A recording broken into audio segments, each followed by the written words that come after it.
have adopted the strategy. Fish Fam are doing it too. You can see they're getting 3 points there. So there's 2 teams who are just hanging out up top, no problem. All the other teams right now are contesting. Raven's Revenge has control of the of one of the other side. So every hill is occupied and full controlled by a team, not being contested. Everyone else is looking at the middle. Yeah, and it's actually working. The Chicken Champions are right behind the Little Whip Warriors right now. They're almost in the lead here. They just have to kind of hold it down. Honestly, the Little Whip Warriors have to identify what platform they're on and go take it. Well, this is what happened to them last time. They kind of had a good lead and then stalled out. You need a game plan with the middle platform goes, and you either need to stick to it or, depending on the score, be adaptive. Because right now, Chicken Champions, they're being fine. As long as somebody isn't controlling the middle, they're going to be able to have that lead, and you can send one person to just throw impulses down there over and over. Just be annoying from the top.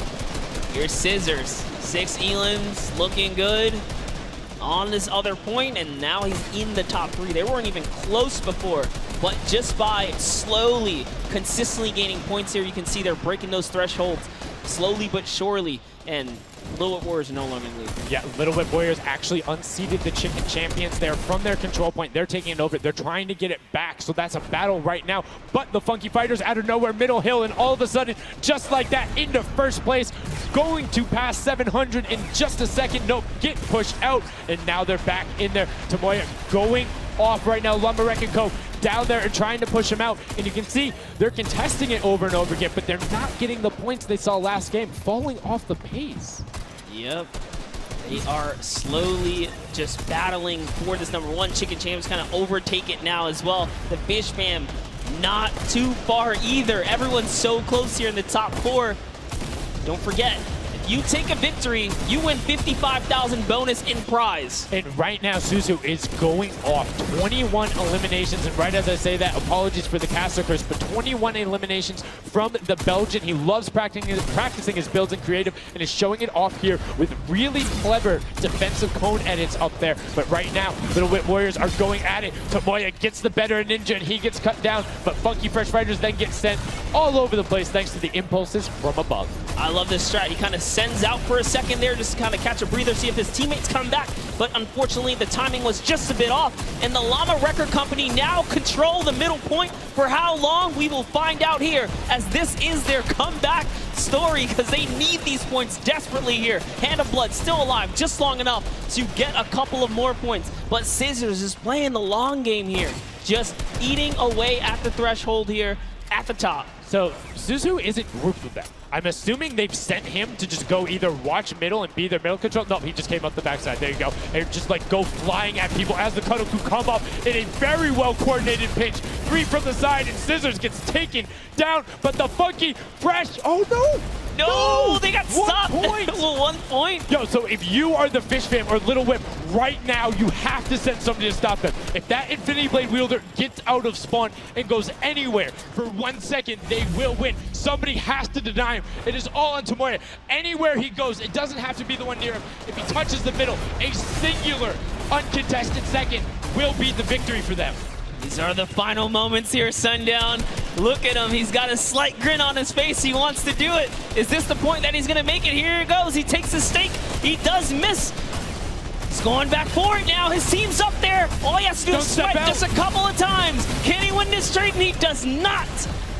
And as you watch, check the points on the right-hand side.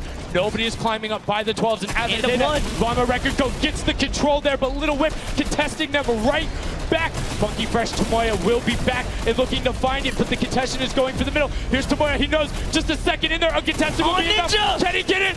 Oh, no, he doesn't have knocked down. The impulse grenade at the second he landed knocks everyone out. No one's in there. Can he find it? And he does. That's it. His feet touch the ground. The impulse doesn't go off. Tomoya takes it for the Funky Fighters with some brilliant teamwork. What an intense endgame, too. Get taken out at 999 points. Really, anything can happen in those final moments. I'm telling you, I love the Sky Station Showdown. Can't wait for more people to start playing it. And the Funky Fresh Fighter right there celebrating with his team. You can see them just so excited, so happy. Let's take a look at this final replay. Now, again, we talked about it. The impulses being a great denial tool. Right there as the player goes down, sent back out, goes in, but misses the jump monster.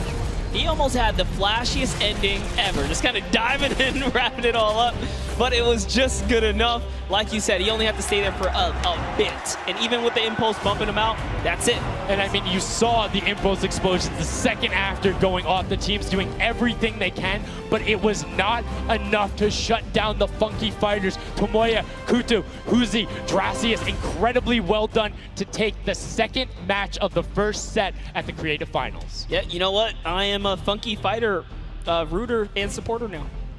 I'm rooting for them. Really? I can't really? do it. Okay, just gonna bandwagon right after. Yay, the next team who won, I'm their fan. But no, great performance coming out from them. And it's one thing we talked about, right? The adaptation that happens from match to match. Llama Rekiko was like, oh, we're gonna stick to our game plan. That didn't work out. Yeah, it really didn't in those end game situations. They really just kind of crept up and snuck and took the entire competition. They did, and they were able to make sure that they got time in the middle when Little Whip and that team weren't able to get there. Llama Rekiko and Little Whip were going at it constantly. Funky Fresh were just able to step there. Yep, and that's just kind of how it happens, you know? Now they find themselves one step closer to taking the Silver Llama for this set. Because remember, at the end of the day, these are just the games, but they have to take the entire set now. Now the pressure's on. The pressure is on, but the Funky Fighters have a little bit of pressure off of their shoulders because they know they got that top spot. And we have Pookie standing by on the top deck with the Pooks. What do you got for us?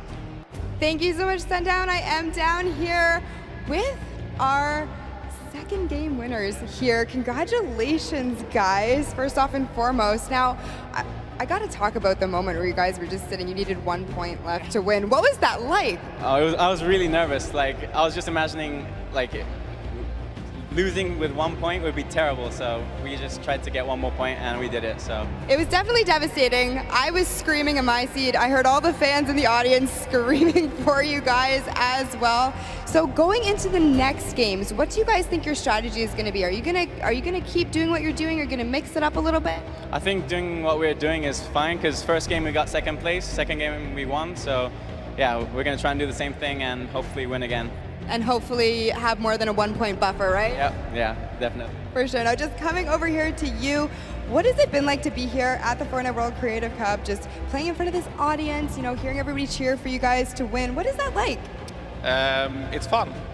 That's the only thing I can think of. It's fun to compete against everyone else, meet your teammates, and just have fun. Yeah, and have you guys had a chance to play together before? Is this your first time playing together as a team?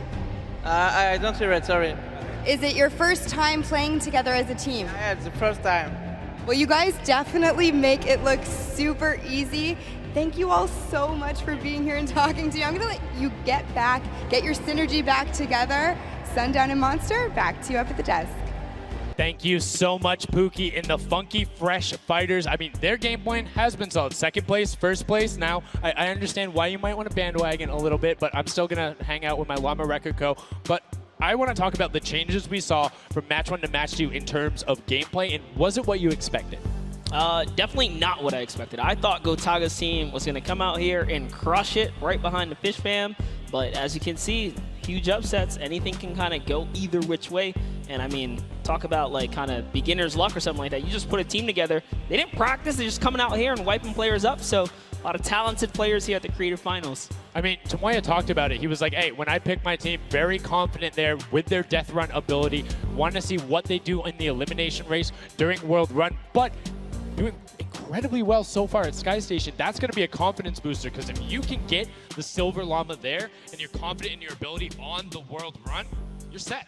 Yeah, you're just one step closer. So with the first place and the second place, they're clearly having a good set so far here at the Sky Station Showdown. Yeah, it's been very well done from them, but it's still anybody's game. Don't forget, the winner of the Silver Llama is the one who has accumulated the most prize money across, which equates roughly to placements, but you don't get punished if you're placing in that bottom half. 4th through 8th, all receiving the same amount of prize money in each one of the matches. Yes, everyone is a winner. So you really really have to fight till the end, regardless if you're in the lead or not. This is why these guys are going for it, because this is life-changing prize money on the line. And I mean, we've seen the difference 10 seconds in that center circle. 120 right there, it makes a huge difference, but enough of us breaking it down. We're gonna throw it outside to Bala, because he's gonna show us what's up with the tactics. Bala, what do you got for us? I'm out here at the Fan Festival, and I don't have a bandwagon here, but maybe after this set I'll have to hop on somewhere with Monster. We got a ton of awesome action. I've been watching it, and I have to show you guys what went down in that first and second games. It was awesome. First off, the Llama Record Company started off with an amazing take, cohesiveness on the point. Every single time they went up here, they were going from two sides, two angles, and the sword approached at the center, but made sure that he was the most important person not to go down.